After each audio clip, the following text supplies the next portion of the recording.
नमस्कार, स्वागत है आपका हमारे चैनल में। मैं रानी गुप्ता आपके साथ और बड़ी खबर आ रही है। शिवसेना पर दावा करने के लिए निर्वाचन आयोग को शिंदे गुट पत्र लिख सकता है। आपको बता दें, ये बड़ी खबर आ रही है सूत्रों के हवाले से। इसी के साथ ही माना जा रहा है कि 24 घंटे के भीतर ही एकनाथ शिंदे गुट के द्वारा ये पत्र चुनाव आयोग को लिखा जा सकता है शिवसेना पर क्लेम करने के लिए। इसी के साथ ही माना जा रहा है कि जहां देखा गया कि कल रात को उद्धव ठाकरे ने मुख्यमंत्री पद से इस्तीफा दिया, तो अब धीरे धीरे जहां सत्ता गई उद्धव ठाकरे के हाथ से, तो वहीं ये भी दिखाई दे रहा है कि अब शिवसेना भी उसके हाथ से जाती हुई दिखाई दे रही है। आपको बता दें कि कल ही जब उन्होंने विधान परिषद से भी इस्तीफा देते हुए ये कहा था उद्धव ठाकरे ने कि शिवसेना उनकी है और शिवसेना कभी भी उनके हाथ से वो नहीं जाने देंगे। आपको बता दें, संजय राउत ये कहते हुए बार बार नजर आए थे कि ये जो शिवसेना है वो बाला साहब ठाकरे की है और बाला साहब ठाकरे के वंशज यानी कि उद्धव ठाकरे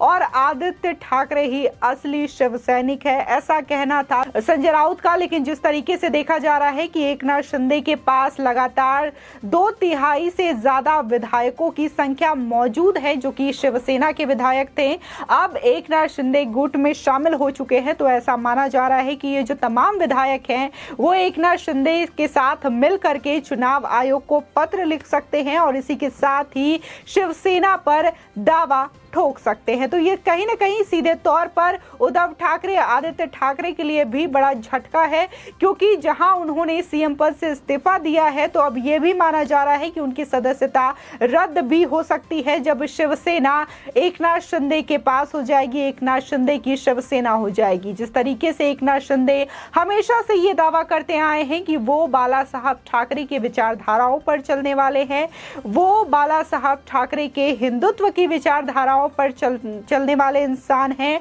और इस वजह से कई एमएलए जो हैं उनके साथ शामिल हुए हैं। इसी के साथ ही एकनाथ शिंदे बार बार कह रहे हैं कि बाला साहब ठाकरे की विचारधाराओं के साथ ही वो महाराष्ट्र का विकास करेंगे, उन्हीं के हिंदुत्व की विचारधाराओं के साथ। जिस तरीके से देखा गया कि एनसीपी और कांग्रेस के गठबंधन की वजह से लगातार एकनाथ शिंदे जो है नाराज दिखाई दे रहे थे और उनकी मांग भी यही थी कि जो महाविकास अघाड़ी की सरकार है जिसमें कि शिवसेना शामिल है, तो वो जो है एनसीपी और कांग्रेस के साथ गठबंधन को आगे ना ले जाए। जिस तरीके से 2019 का इलेक्शन हुआ था जब ये कहा गया था कि बीजेपी और शिवसेना मिलकर के सरकार बनाएगी महाराष्ट्र में, और इस आधार पर 2019 का विधानसभा चुनाव वहां पर देखने को मिला। लेकिन जब रिजल्ट आया तो भारी संख्या में जीत हुई थी बीजेपी और शिवसेना की, लेकिन शिवसेना अपने वादे से मुकरते हुए उन्होंने एनसीपी और कांग्रेस के साथ गठबंधन कर लिया और वो मुख्यमंत्री बन गए। फिलहाल उद्धव ठाकरे 2.5 साल के लिए मुख्यमंत्री बने रहे महाराष्ट्र के और अब उन्होंने सीएम पद से इस्तीफा दे दिया है। लेकिन ये बड़ा झटका लगता हुआ दिखाई दे रहा है कि सीएम पद से इस्तीफा देने के बावजूद एकनाथ शिंदे जो हैं वो अब शिवसेना पर दावा ठोकने के लिए चुनाव आयोग को पत्र लिखने वाले हैं और वो अब मुंबई भी आ चुके हैं।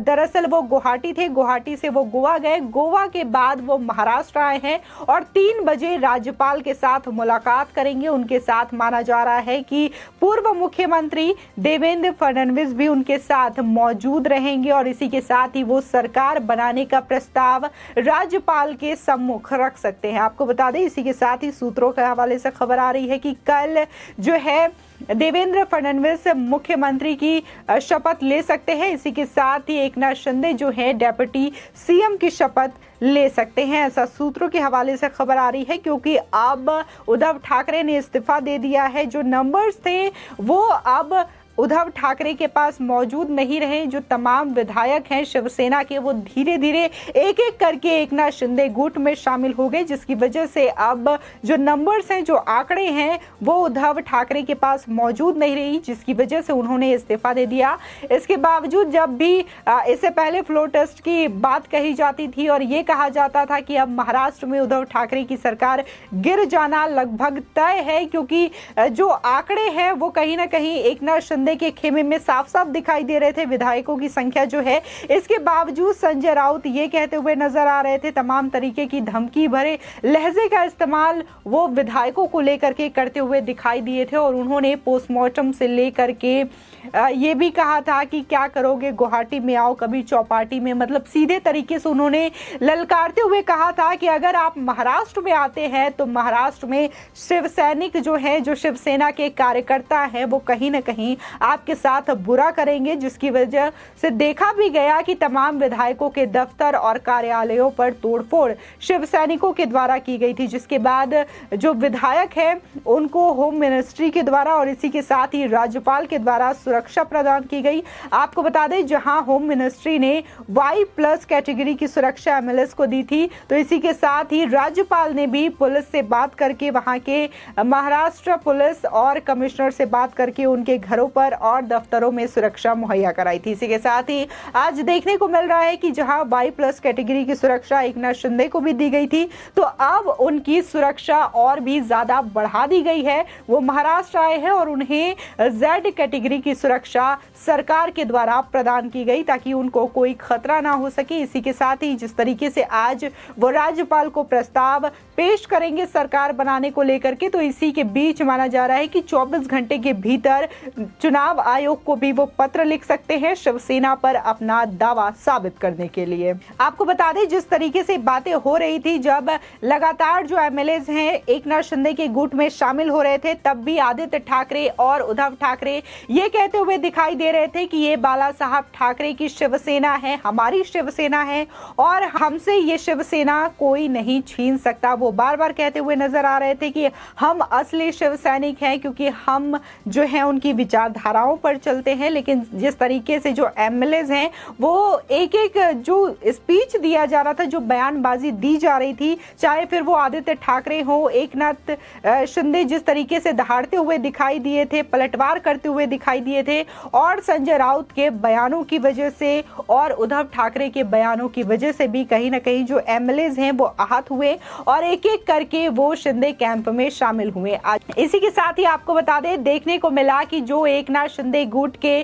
प्रवक्ता के तौर पर आज सामने आए थे दीपक केसरकर, उन्होंने भी सीधे तौर पर कहा कि जब आप संजय राउत का जो बयान था उसमें हमें सुअर कहा जाता था, हमें बागी कहा जाता था और हमारे पोस्टमार्टम की बात तक कही जाती थी कि गुवाहाटी से लाशों को ला करके सीधा पोस्टमार्टम के लिए भेज दिया जाएगा। तो इस तरीके से आपत्तिजनक अपमान करने के बावजूद और इतनी धमकियां देने के बावजूद कैसे उद्धव ठाकरे ये सोच सकते हैं कि हम वापस उनके साथ शामिल हो जाएंगे, ऐसा उनका कहना है। और जिस तरीके से ये बातें सामने आ रही थी, तो संजय राउत के जो बोल थे वो हमेशा ही बिगड़ते हुए दिखाई दिए और उन्होंने तो ये भी कह दिया था कि आप वहां पर गए हैं, आप बागी हुए हैं, आपने उद्धव ठाकरे का साथ छोड़ा, आपने शिवसेना को छोड़ा, तो आप बाला साहब ठाकरे के नाम का इस्तेमाल नहीं करेंगे, आप शिवसेना के नाम का इस्तेमाल नहीं करेंगे, दम है तो आप अपने बाप के नाम पर वोट मांग करके दिखाइए। तो कहीं ना कहीं इससे जो एमएलएज हैं उनकी भावनाओं को जरूर आहत हुआ होगा, जिसकी वजह से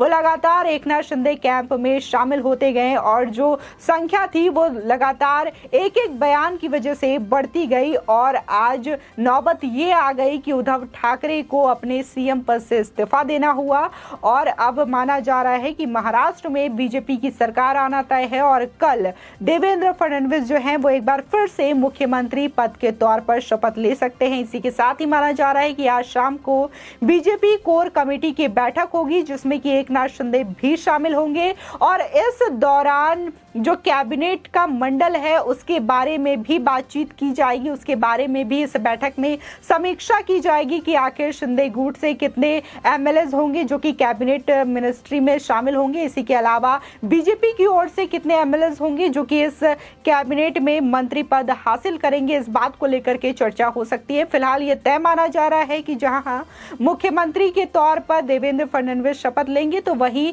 डेप्यूटी सीएम के तौर पर एकनाथ शिंदे शपथ ले सकते हैं। आपकी इस खबर पर क्या राय है, हमारे कमेंट सेक्शन में जरूर बताएं। आगे की और भी अपडेट के लिए चैनल को सब्सक्राइब करना ना भूलें।